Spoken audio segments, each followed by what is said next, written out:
நானே சொல்றதுக்கு பதிலா அதை ஒரு ஏவியா ஒரு வீடியோவா பண்ணி வச்சிருக்கோம். அது நீங்க பாத்துட்டு போங்க.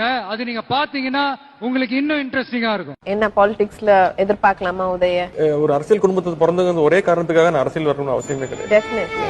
அதுக்காக நிறைய பேர் கட்சிக்காக உழைச்சவங்க ஏகப்பட்ட பேர் இருக்காங்க. அவங்க தான் வரணும்.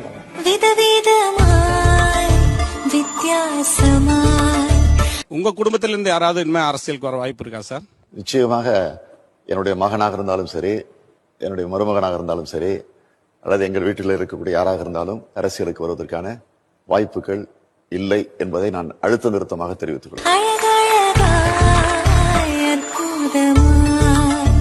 அடுத்தது அமைச்சர் அப்படிங்கிற ஒரு லைன் எடுத்துக்கலாமா?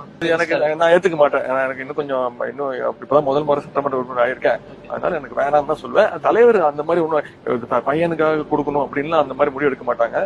ஏற்கனவே அனுபவம் பெற்றவர்கள் நிறைய சீனியர்கள்லாம் இருக்காங்க. அவங்களுக்கு தான் தலைவர் முன்னுரிமை கொடுப்பாங்க.